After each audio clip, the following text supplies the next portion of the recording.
Boa noite. Vamos iniciar então mais um estudo do Evangelho de Mateus. Esse estudo detalhado, minucioso, pausado, né? Feito a passos lentos, mas sempre muito profundo, né? Que é o miudinho. Nós estamos estudando o livro de Mateus e especificamente no capítulo 14 do livro de Mateus, na passagem em que o evangelista, os adensadores do livro, descrevem a ocasião em que Jesus caminhou sobre as águas ao encontro dos seus discípulos. Nas semanas anteriores, a gente já tinha o encontro se desenhando, né, se delineando, através da própria fala de Jesus, após os discípulos se assustarem com a visão, entre aspas, fantasmagórica de Jesus, né? Transbordando luminosidade e caminhando sobre as águas. E Jesus pede que eles não temessem, que eles tivessem coragem. Em seguida, então, Pedro, ele diz a Jesus, se é o Senhor mesmo, peça que eu desça do barco, que eu vá até o Senhor e eu vou, andando. E a gente analisou essa postura diferenciada de Pedro, mesmo dentro do próprio colégio apostólico. Hoje nós vamos ver a ocasião em que Jesus consente, ele confirma a Pedro essa possibilidade dele, Pedro, também caminhar sobre as águas, e dá a ordem, né? A ordem convite, né? Um alvitre no imperativo, né? Que nós estudaremos hoje no versículo 29 do capítulo 14 de Mateus. Ele disse, vem. Descendo do barco, Pedro caminhou sobre as águas e dirigiu-se a Jesus. Vamos ler mais uma vez? Ele disse, vem. Descendo do barco, Pedro caminhou sobre as águas e dirigiu-se a Jesus. Antes de colocar em destaque o fragmento do versículo que vai fomentar, que vai possibilitar a nossa discussão, eu quero chamar a atenção para um fato nesse versículo. Pedro caminhou sobre as águas. Pedro caminhou sobre as águas. O versículo afirma isso. Não era só um querer de Pedro ou uma promessa de Jesus. Isso aconteceu. Ele desce do barco e não sai nadando. Ele desce do barco, ele sai do barco e caminha sobre as águas. É um feito extraordinário. Esse é um feito, gente, que até aquele momento, a única pessoa que tinha conseguido realizar fora Jesus. Não é?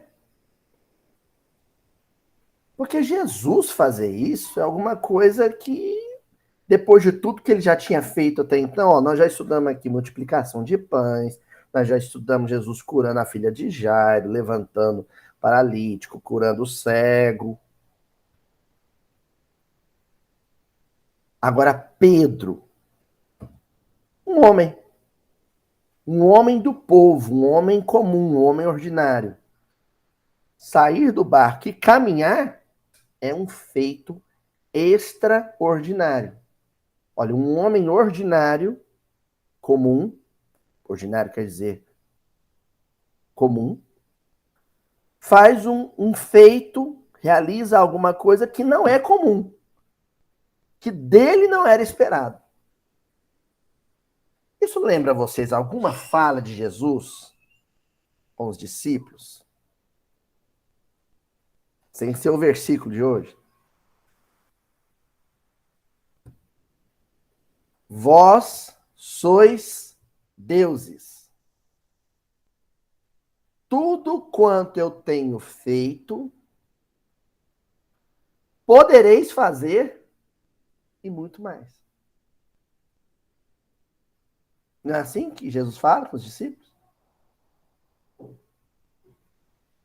Então, a vinda de Jesus e as realizações de Jesus não é para dizer, veja o que eu faço e que vocês nunca farão.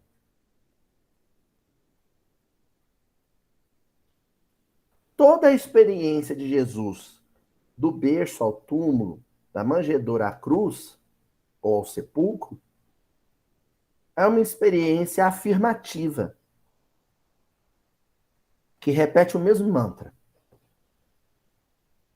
Vós sois deuses, tudo quanto eu tenho feito, podereis fazer, e muito mais. Esse muito mais já é de assustar, né?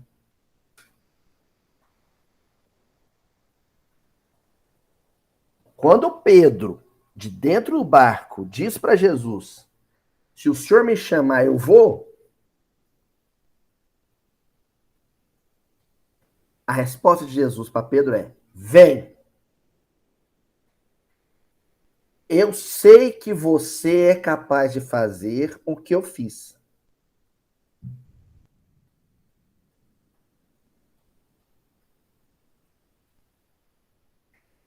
A pergunta que eu tenho para vocês refletirem é, se na hora que Pedro falou para Jesus, me chama, que eu vou ao encontro do Senhor, se Jesus tivesse falado assim, não vem não que vai dar ruim. Eu fiz porque eu sou Jesus, você é o Pedro aqui de Cafarnaum, Pedrão da Galileia. Não vem não que você não dá conta. Pedro teria, vocês acham que Pedro teria teimado e falado assim, mas eu vou porque eu tenho fé em mim mesmo. Eu tenho autoconfiança, eu vou. Você acha que ele teria ido? Teria não.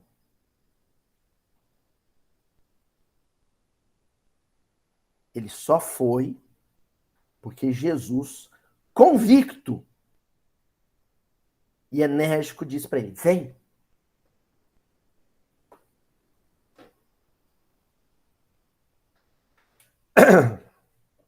Então, aqui a gente já começa a dar um direcionamento para o tema, o tópico que vai ser abordado hoje. Coisas extraordinárias acontecem. E nós somos protagonistas de todas elas. O homem é capaz de realizar o fabuloso, o fantástico. O que nos parece fabuloso vem de fábula, lenda. O fantástico, fantasia. O fantástico, o fabuloso, o extraordinário, o fora do comum, pode ser feito. E mais uma coisa. Jesus espera isso de nós.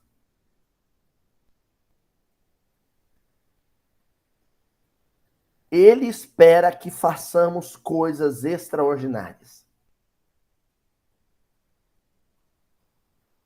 Jesus espera que façamos coisas extraordinárias.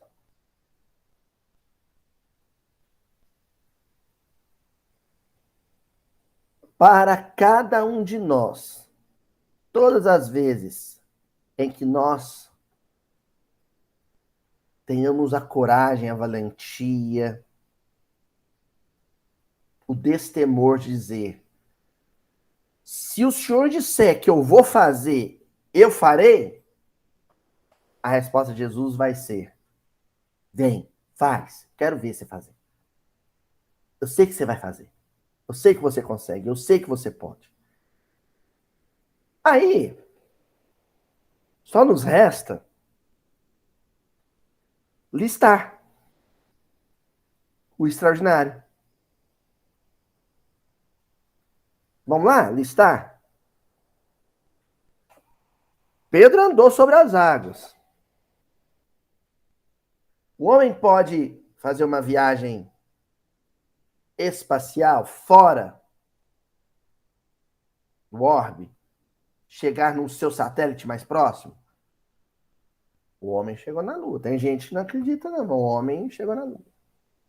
Antes disso, o homem, num barco de madeira movido pela força do vento, com vela de tecido, seria capaz de fazer a circunnavegação, contornar o orbe? Sim, o homem foi capaz disso.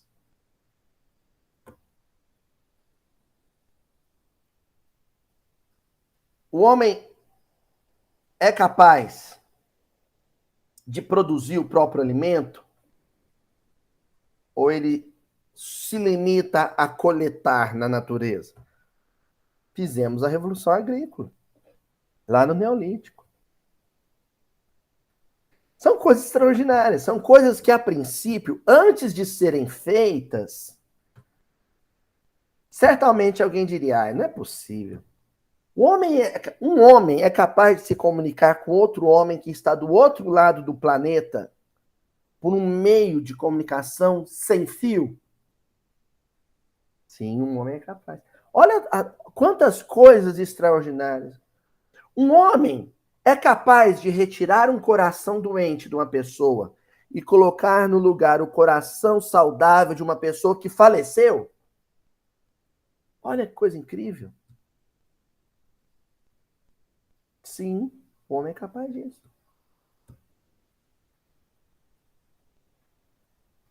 O homem é capaz de coisas extraordinárias. Tanto numa perspectiva global, quanto numa perspectiva íntima, familiar, cotidiana.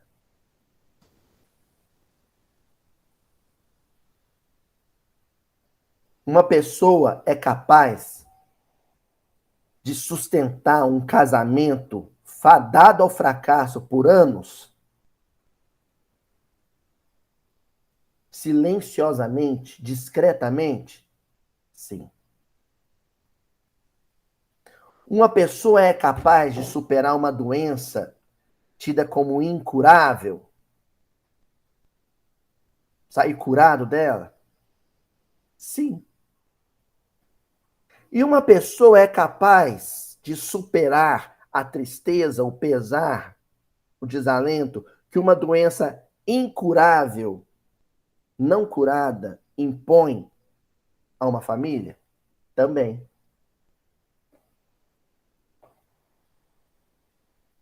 Uma pessoa é capaz de perdoar o assassino do seu filho? Sim. É capaz. E já aconteceu. Tanto é capaz que muitas vezes o meu filho é o assassino do meu filho em outra existência. E eu amo por ele e luto pela vida dele.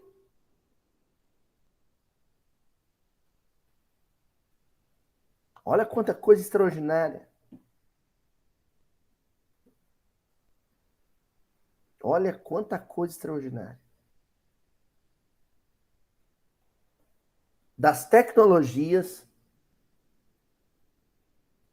aos dramas sociais, aos dramas familiares. O homem é capaz de realizar coisas extraordinárias.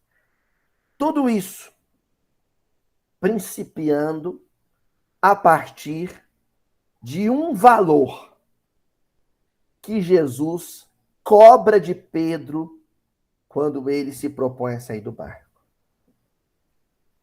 E é só isso que Jesus espera de nós. E é só disso que a gente precisa para fazer o extraordinário. Sabe o quê?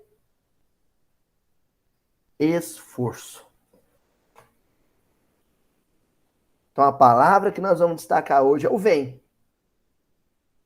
Quando Jesus dá essa ordem, Pedro, vem. Ele está dizendo, prova o seu valor. Mostra para mim o grau de esforço que você pode apresentar para realizar alguma coisa que aparentemente vai além das suas forças.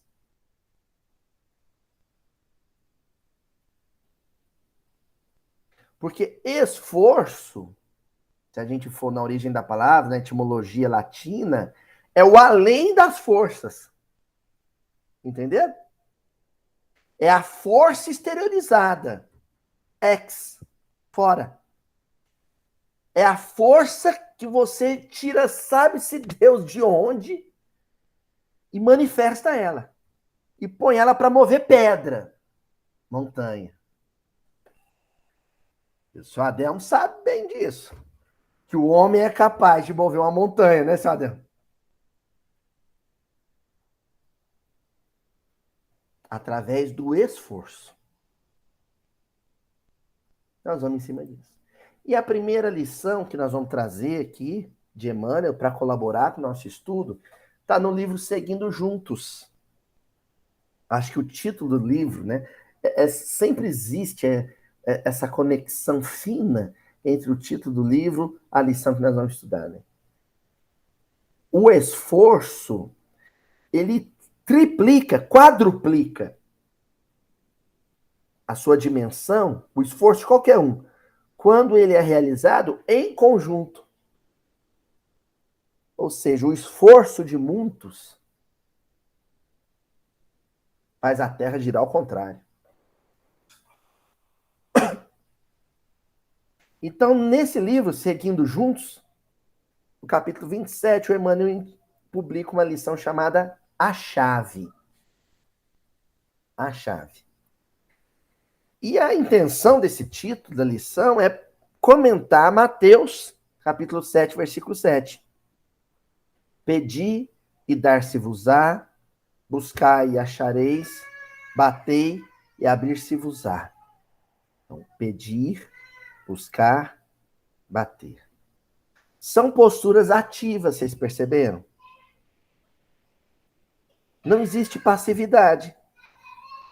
Pedir, buscar, bater, são verbos que se aplicam a alguém que saiu do lugar, que se moveu, que se mexeu. Alguém que se ergueu da cadeira. Que não se conformou com o mundo como ele é, com as coisas como elas são. Ou não se conformou consigo mesmo. Se eu quero que uma porta abra e eu tenho a chave nas minhas mãos, o fato de eu estar com a chave e a porta fechada e eu falar, eu queria tanto que essa porta abrisse, vai abrir a porta? Não. Vai exigir de mim um movimento. Vai exigir de mim um movimento. Entenderam por que do título? A chave. E o Emmanuel começa dizendo assim: sempre que a nossa solicitação reclame auxílio e oportunidade, é imperioso não esquecer a chave do esforço próprio. Quando a gente faz uma prece, e é legítimo que nessa prece conste, por exemplo, um pedido, quando a gente faz um pedido, a gente pede de Deus sempre o auxílio para que alguma coisa aconteça, algo que eu queira muito, e a oportunidade certa para realizar alguma coisa. Tanto em uma ocasião quanto em outra, tem uma parte que é por minha conta, que corre por minha conta.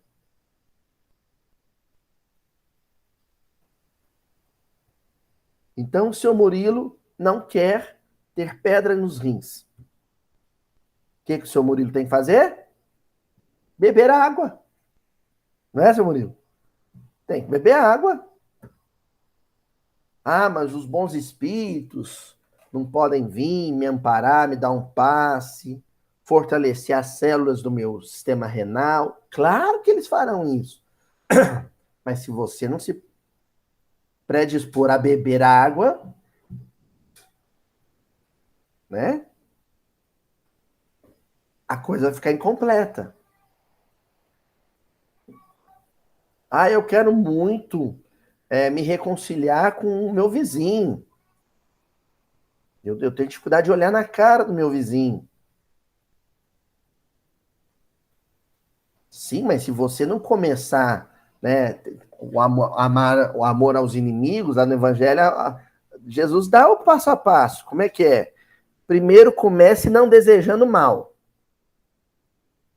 Depois comece desejando bem. Depois comece não impondo entraves a uma aproximação. O aproximar-se de é o último caso. Mas o primeiro passo você já tem que dar. Você não vai conseguir fazer uma prece por ele hoje? Tudo bem. Mas também não fique desejando que ele morra com a boca cheia de formiga. Entendeu? Esse esforço é um esforço mental. Toda vez que vier um pensamento de destruição, um pensamento de vingança, um pensamento de ódio, você sai daqui. Você corre, lê uma lição, corre, escuta um Tim Vanessa, mas não dá guarida, não acolha o pensamento negativo. Pronto. Meu esforço começou ali. Ali eu comecei a mexer a chave. Mas tem umas voltinhas na chave até que ela possa se abrir. E aí acrescenta Emmanuel: batei e abrir-se-vos-á. Repitamos com o evangelho, mas não olvidemos em todos os passos da peregrinação para o Cristo. Olha, a peregrinação para o Cristo é a de Pedro no mar. A chave do serviço edificante. A única senha que nos assegurará, em espírito e verdade, o valor do merecimento justo, com a resposta do infinito amor e da eterna sabedoria em favor de nossa própria ascensão. O valor do mérito. Bênçãos acontecerão, mas junto com as bênçãos é imprescindível que haja mérito. Às vezes elas virão na forma de graças. Graça é aquela bênção que eu recebi sem merecer. Recebi porque eu precisava. Mas no momento em que eu a recebi, sem merecer, qual que é a melhor maneira de agradecer a Deus a graça obtida? Tornar-me merecedor dela. Entendeu? Acontecem umas coisas na nossa vida que você fala assim, gente, mas eu não mereci isso, não. Eu só tenho aprontado, eu tenho ando tão difícil, tão custoso, e Deus ainda me fez esse bem. Não, não fica falando isso, não. Você, tá, o senhor me mandou essa bênção e eu nem merecia? Tá, agora eu tenho que fazer por merecer, né? Eu tenho que agir, me movimentar para me tornar merecedor dessa bênção, dessa graça. É a lei do mérito, o esforço. Certinho? Bom, anotando aí as coisas aí.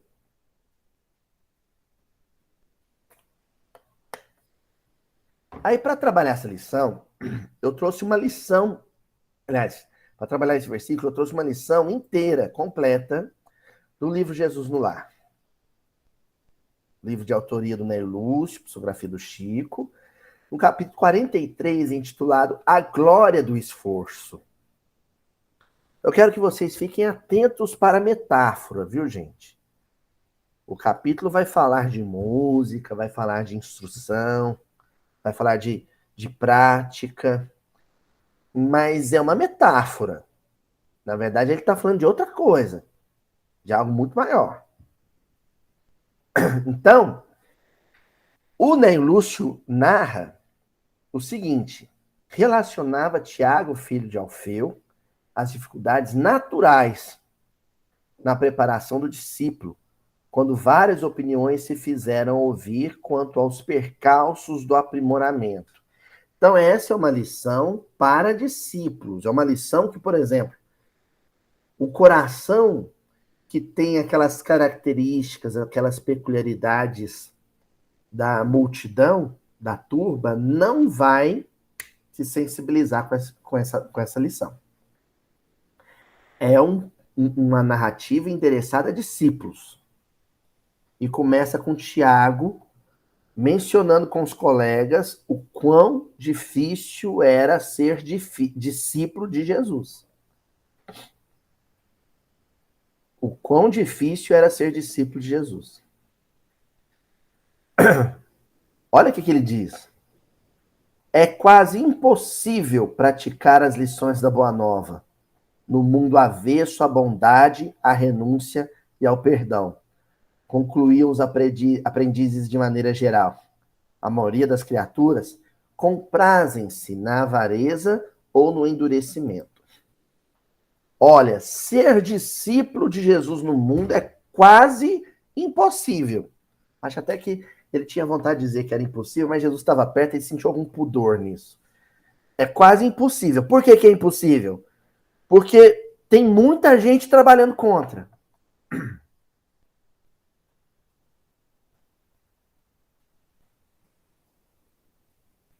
Como é que eu vou trabalhar pela paz?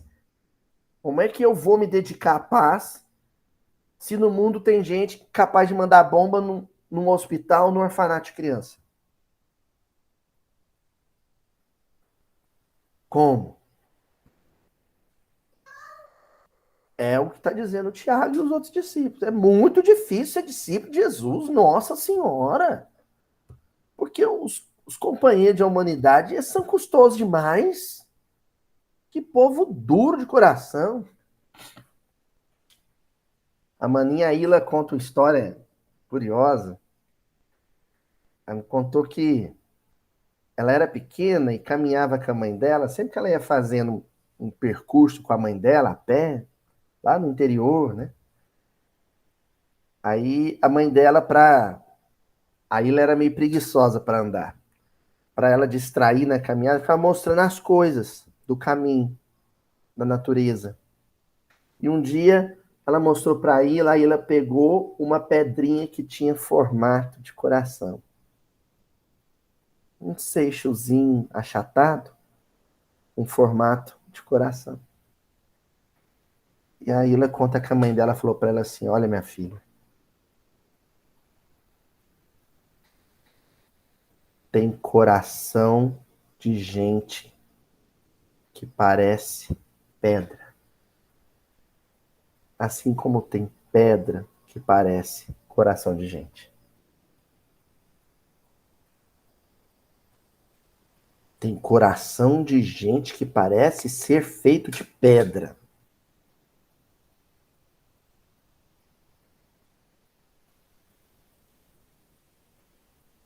E outro dia, tia Adriana, eu vi na internet, a sabedoria da internet, né? O sujeito dizendo assim, ó, eu desisti de tentar entrar no coração das pessoas. Ultimamente, se eu conseguir entrar dentro da minha calça, eu já fico feliz. Eu tô dessa. Corações lacrados, herméticos, sabe? Blindados para um carinho. Você diz uma palavra de carinho e a pessoa, coração duro.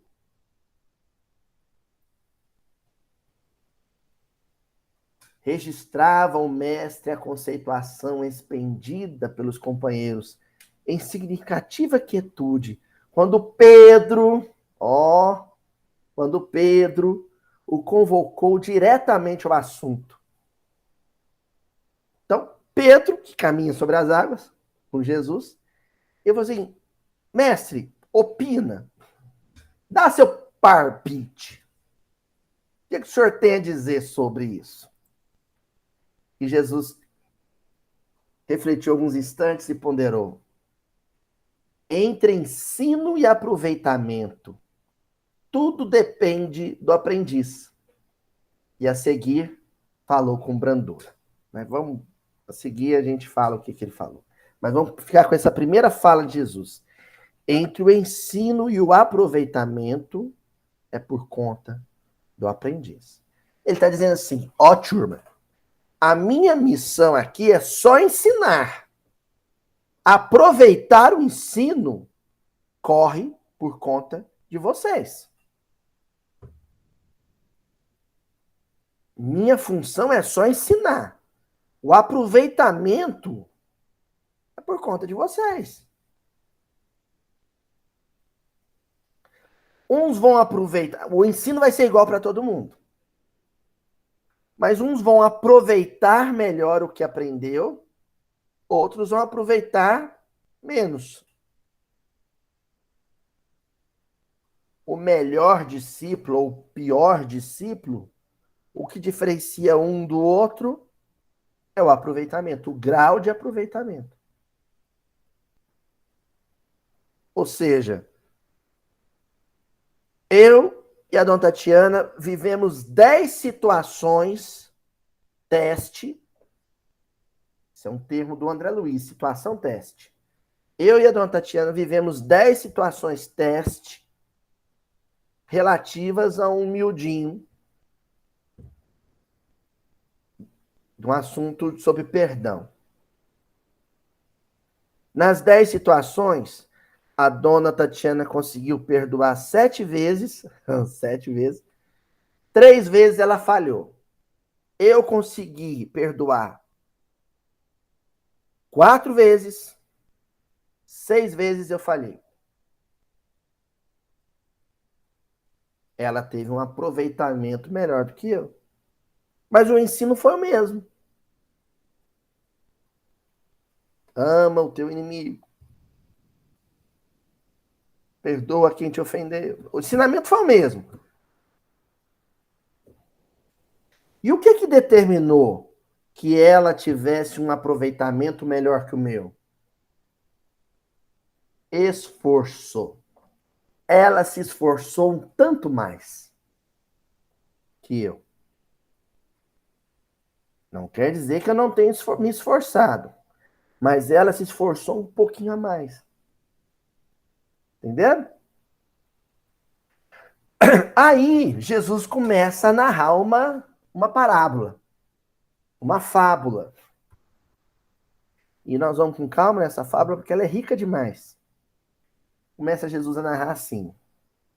Existiu no tempo de Davi um grande artista que se especializara na harpa com tamanha perfeição que várias pessoas importantes viam de muito longe a fim de ouvi-lo.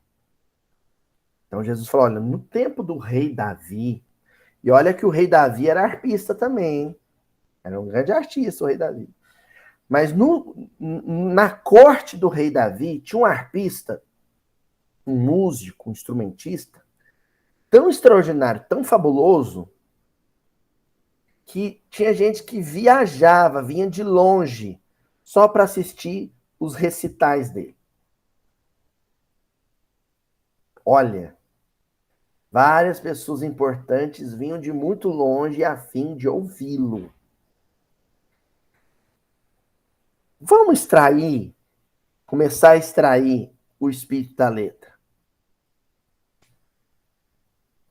Quando um orador espírita vai numa casa espírita e faz uma palestra, acontece de ter gente que viaja da cidade vizinha para ir assistir ele, não é? Então, quem usa a palavra é um arpista.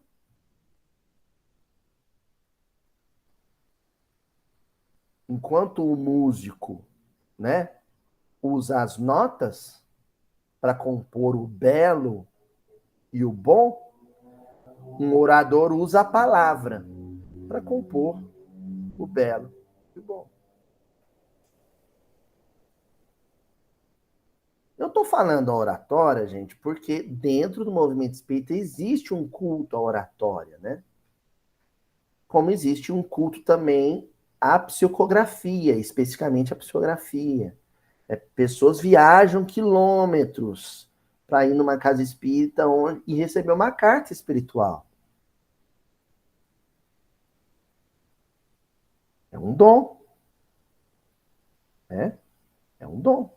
A mediunidade ostensiva, bem trabalhada, bem exercida, é um dom, bem aproveitado. E continua Jesus assim: em seus saraus e exibições, possuía em seu serviço pessoal um escravo aparentemente inábil e atoleimado, que servia água, doces e frutas aos convivas, e que jamais conversava, fixando toda a atenção no instrumento divino, como se vivesse fascinado pelas mãos que o tangiam. Olha só, então, o músico, o arpista, tinha um servo dele que era contratado para... Contratado não, era um escravo, né? Mas a gente vai contemporizar. Ele era... A função dele era servir. Vocês já foram em show, assim, tem uns shows, né? Tem serviço lá há um tempo atrás eu fui lá no Rio de Janeiro, eu fui assistir o show do Chico Buarque de Holanda. Aí eu tava lá no show e tinha um garçom que anotava pedidos e tal. Eu que parcelei em 12 vezes o ingresso, claro, entrei e saí sem tomar um copo d'água. Mas fui no show. O importante é a música, né? Então tinha os garçons lá. Imaginem só um sujeito, um garçom, que está servindo ali água, refrigerante, num show desse, e prestando atenção no palco. E o músico lá, né? Atacando o instrumento. E o garçom só manjando. Só observando. Queria chamar a atenção para isso aqui, olha.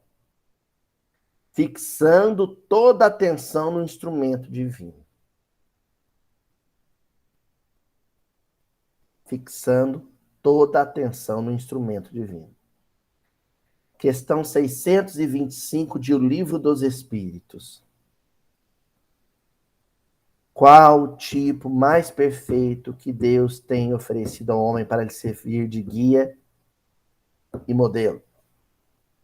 A tradução que eu mais gosto para essa questão especificamente é a do Instituto de Difusão Espírita, Salvador Gentili.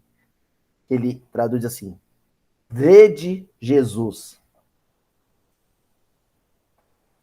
Mira Jesus e observa atentamente. Na época do Cristo, quem conviveu com ele, né?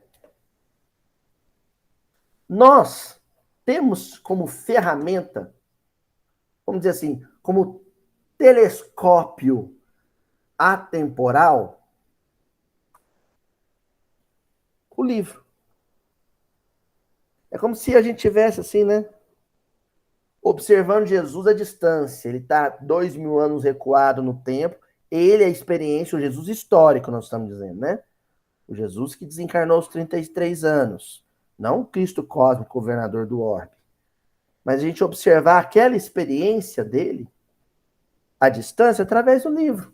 Quando você abre esse livro aqui e olha para dentro dele, você está olhando para Jesus. Como o servo olhava para o arpista. Entendendo? O que nós fazemos toda quarta-feira à noite aqui? Nós fazemos exatamente o que o servo fazia com o seu mestre arpista. A gente olha cada movimento do músico. Olha aquele movimento dele. Olha ali. Atentamente. Pergunto, antes de prosseguir com a lição. Só isso basta para você se tornar um músico exímio? Se eu sentar na frente... Olha que eu já tentei, viu, gente? Se eu sentar na frente do meu amigo Luizinho, Luiz Barcelos, e ficar só olhando ele lá no bandolim, hein, seu Adelmo? Ficar só olhando. Na hora que ele terminar de tocar e eu pegar o bandolim dele, eu toco igual ele? Claro que não. Óbvio que não.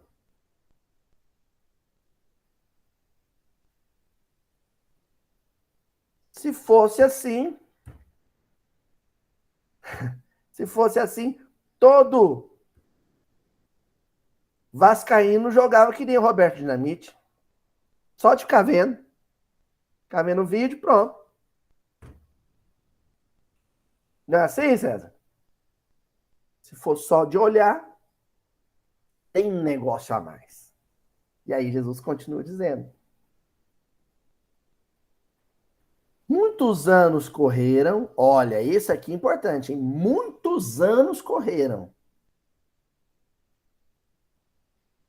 Muitos anos correram. Então, nós já temos dois componentes. Primeiro, atenção, observação, estudo.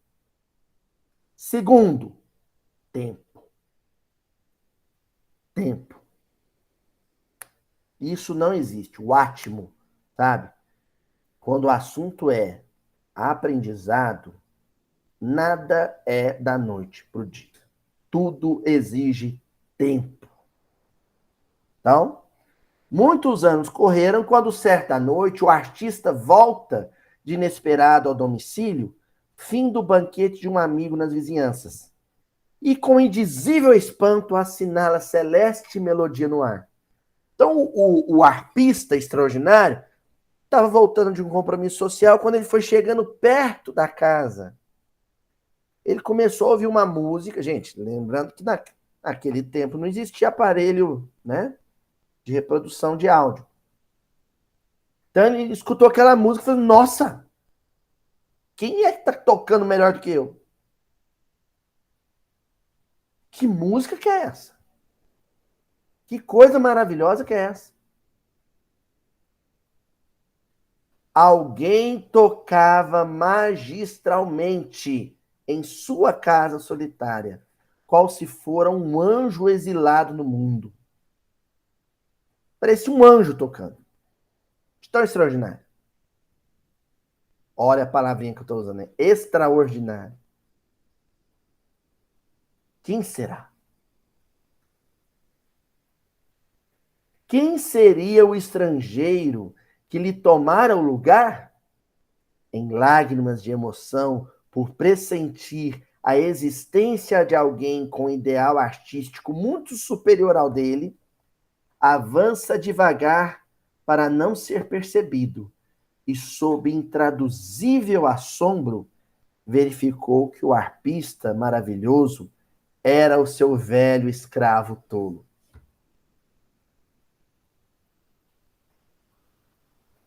Ah!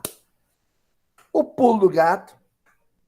Entendemos o que fazia ele ter se tornado tão bom. Além de ficar observando atentamente, ou seja, estudar, ele também praticava. Todas as vezes que o senhor saía de casa e deixava a arpinha quietinha, o que ele fazia? Praticava. Estudo e prática. Um dia, dois? Não. O parágrafo começou. Olha como é que começa o parágrafo. Muitos anos ocorreram. Muitos anos correram. Então, durante anos, esse escravo aliou estudo, observação, atenção e prática.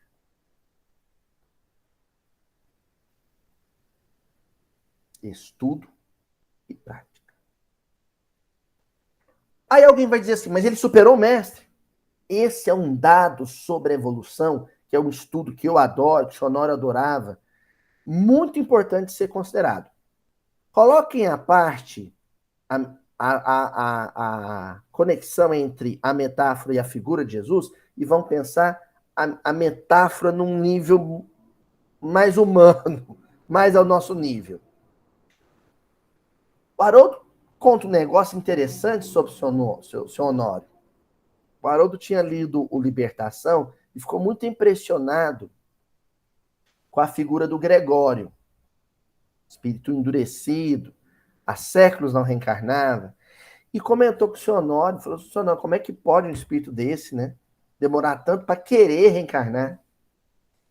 Aí o senhor Honório falou para o Haroldo assim, meu filho, espíritos que nem o Gregório,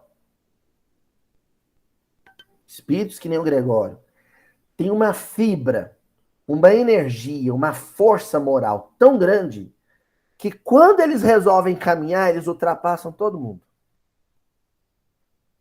Seria tipo assim, eu pego meu carrinho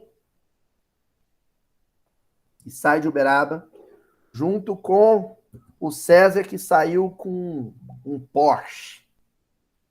E eu com o meu Poisé aqui, que tá enguiçado lá na garagem, hoje não deu partida. Miserável, deixou na mão. Aí a gente sai daqui de Uberaba para ir lá para Araxá. E o César sai rápido, rápido, rápido, rápido, rápido. E eu venho atrás. Nem o Songamonga. Mas aí o César pega, assim, eu tô correndo. Eu criei a história do coelho e a tartaruga, né? Na corrida. O César fala, eu tô adiantado, para num posto, vai comer um churrasco, vai, né? Tomar um café. E eu pego, e num dado momento, eu resolvo correr atrás do prejuízo. O César, na enrolação dele, de repente vai ver um carro passar voando. Um foquezinho assim, ó. A raposinha rápida. Sou eu que acordei para a vida.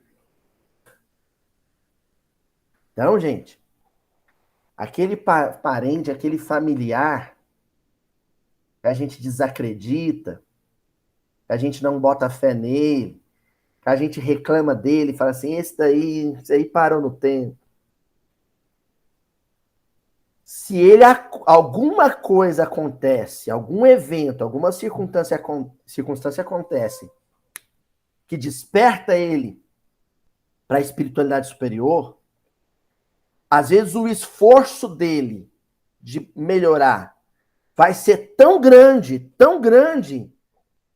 que nós, que acomodamos na posição de bom espírita há 30 anos, há 20 anos, há 50 anos, vão comer poeira. O sujeito vai, ó.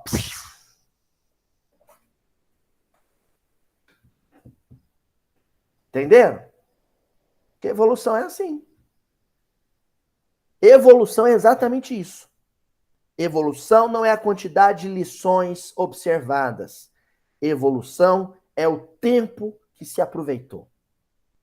O quanto se aproveitou a lição dentro de um período X de tempo.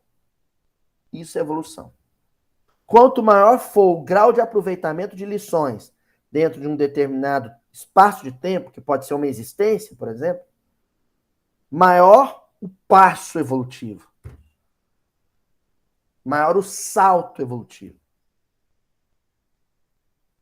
Entendeu? Não tem uma regra. Não tem uma regra.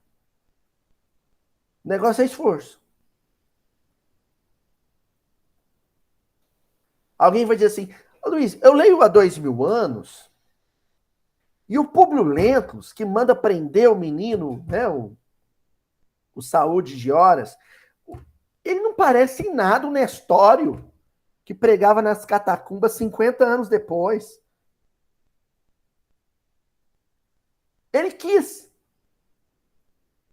Ele quis, em 50 anos, evoluir o que alguns de nós não evoluímos em 500. Ele quis. E Jesus falou para ele, é do seu querer seguir-me agora ou daqui a 50 anos.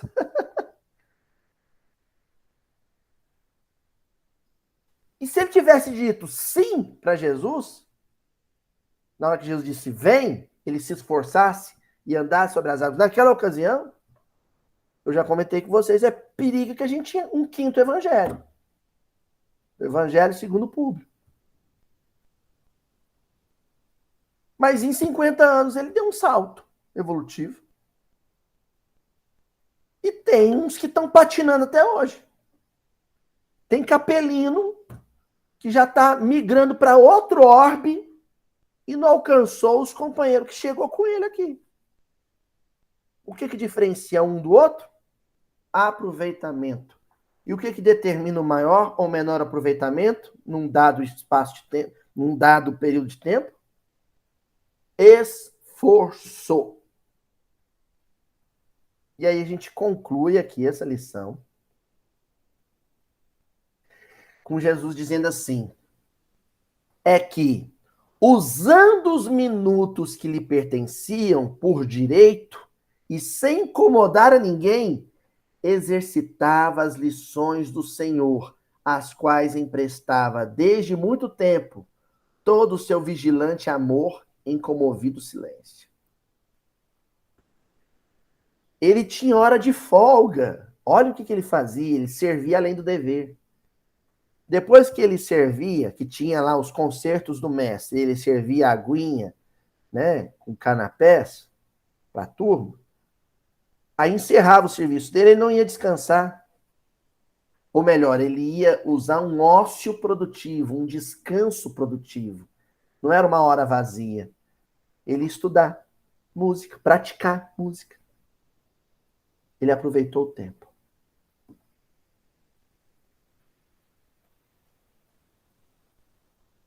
O aproveitamento da hora exige de nós esforço. Depois que Jesus aparece na frente do barco, gente, seguiria-se ali 30 minutos.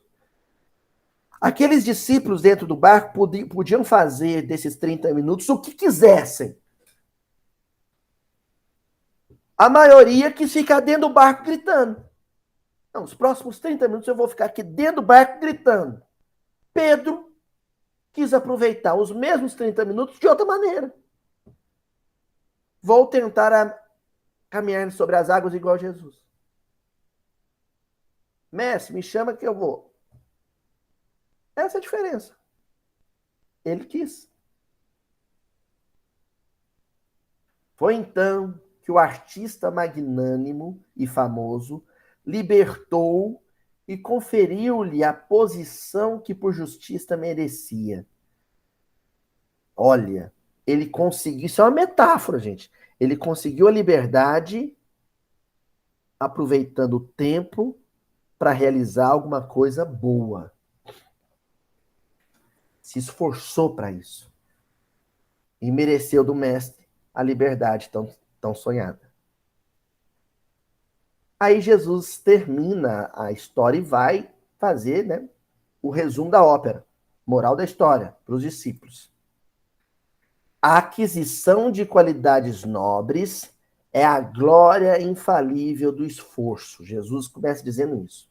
A aquisição de qualidades nobres resulta da glória infalível do esforço.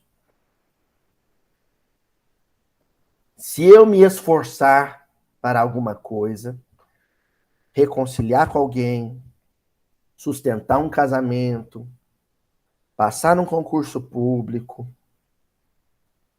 vencer uma enfermidade,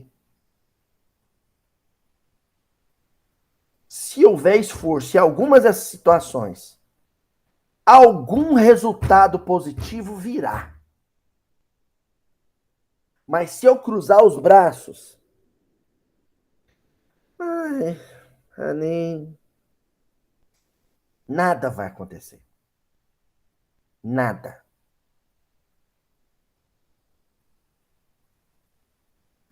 Todo homem e toda mulher que usarem as horas de que dispõem na harpa da vida, correspondendo à sabedoria e à beleza com que o nosso Pai se manifesta, em todos os quadros do mundo, depressa lhe absorverão a grandeza e as sublimidades, convertendo-se em representantes do céu para seus irmãos em humanidade. Eu moro na Polônia, numa cidade fronteiriça com a Ucrânia. Eu posso sentar, ficar vendo o noticiário e falar, nossa senhora, que dó. Mas esse Putin aí é ruim de coração, hein? Olha lá, mandou uma bomba lá. Que tristeza. Ou posso falar assim, vou fazer alguma coisa. Sai catando cobertor, agasalho, bota, velha na minha casa. Faço uma garrafada térmica de chá quente. Arrumo uns brinquedinhos com a vizinhança. Põe no porta-mala do carro, vou lá para a fronteira para receber os refugiados. Com a plaquinha. Ó, ainda dou carona para quem quiser. Tá vendo noticiário da guerra agora na Ucrânia. A gente espera que quando venha esse episódio venha ao ar, essa guerra já tenha acabado. Né? Tomara. Mas eu tava vendo noticiário. Rapaz, em Berlim, na Alemanha, viu o noticiário dos ucranianos que cruzavam a fronteira da Polônia, da Romênia, sem plano. Passava pro outro lado, com a malinha, com o filho. O que eu vou fazer da minha vida? Para onde eu vou? Rapaz lá de Berlim pegou o carro. Foi lá para a fronteira. Viajou mais de 1.000 quilômetros. Chegou lá na fronteira com a plaquinha e falou assim, quem quer carona para Berlim? Eu tenho 4 lugares. O outro senhor lá tinha acabado de montar uma empresa. Tinha posto no classificado lá na Polônia, no classificado, procurando profissional para a empresa dele. Ele pegou o carro, viajou da cidade dele, foi lá na fronteira com a placa e falou assim, ei, eu tenho 40 vagas na minha empresa. Quem quer trabalhar?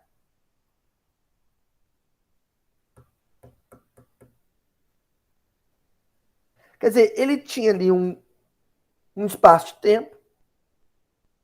Espaço de tempo é licença poética para isso, viu, gente? Ele tinha um período de tempo para aproveitar. Ele podia aproveitar assim, empregando o refugiado, dando carona para o refugiado, ou ele podia passar, viver as horas seguintes em frente à televisão e falar assim, não, mas que guerra terrível. Mesma coisa os companheiros de Petrópolis. Eu posso ficar em frente à televisão, não, que tristeza, olha lá, a casa desabou. Ou eu posso ir na internet, como é que eu vou doar alguma coisa que eu tenho aqui na minha casa? Para quem não tem mais nem escova de dente.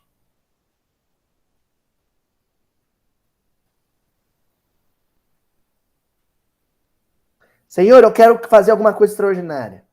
Jesus, eu quero sair do barco e andar sobre as águas. Será que eu sou capaz? A resposta de Jesus vai ser sempre uma só. Sim. Sai da cadeira, sai da poltrona.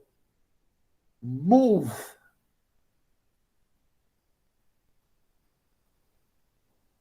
E para a gente encerrar hoje,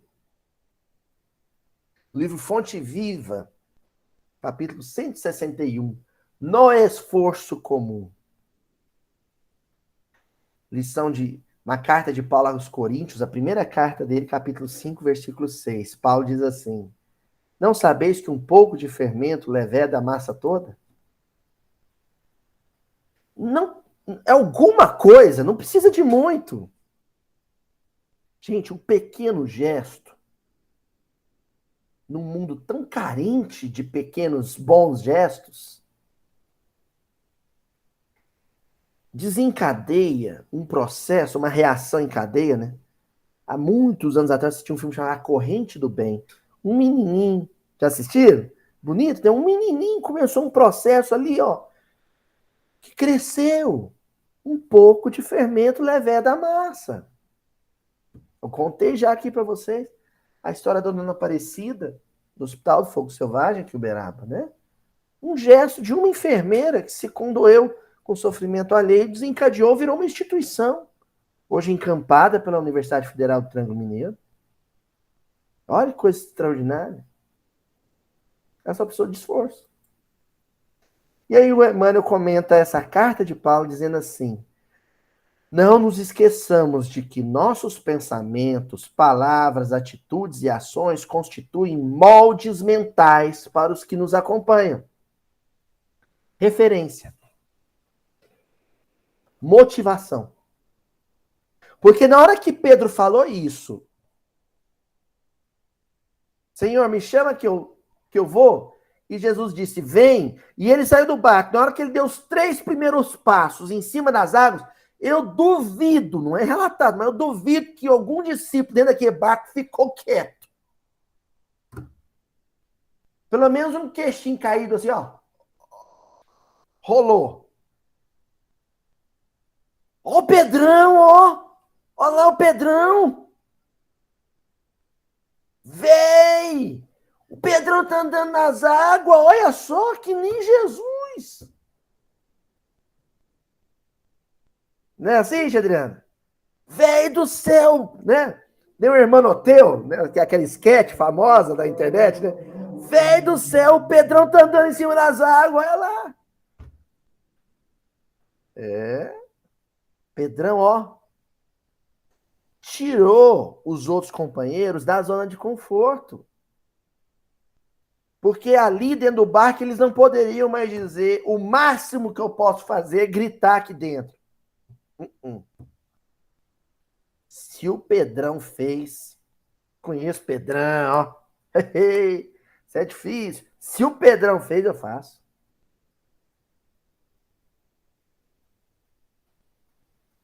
Entendeu? E o Emmanuel continua dizendo: todos os teus pensamentos atuam nas mentes que te rodeiam. Todas as tuas palavras gerarão impulsos nos que te ouvem. Todas as tuas frases escritas gerarão imagens nos que te leem.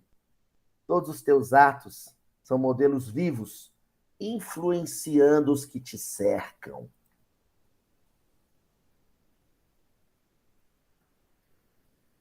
Se você se esforçar e aproveitar o seu tempo realizando alguma coisa extraordinária, o seu derredor, o seu auditório, a sua plateia familiar, a sua plateia do bairro, na cidade, uma parte talvez durma. Eu já cansei de fazer palestra, né? O pessoal dormindo. Às vezes está muito cansado, dorme mesmo. Às vezes eu não estou feliz, a palestra está ruim. Mas tem sempre alguém que arregala o olhão assim e anota o que eu falo. A minha estratégia como orador é mirar nesse. Eu miro nele e faço palestra para ele.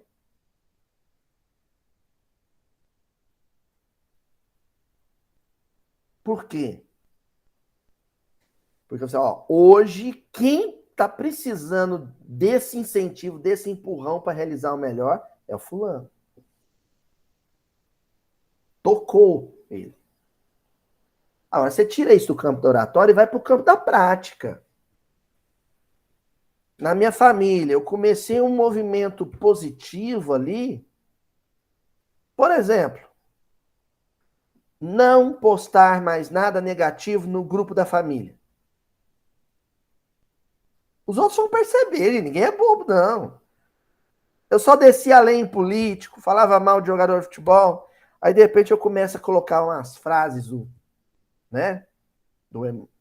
Às vezes a família não gosta de algo religioso, mas tem tanta frase bonita de autores importantes, Carlos Drummond de Andrade, Vinícius de Moraes, né?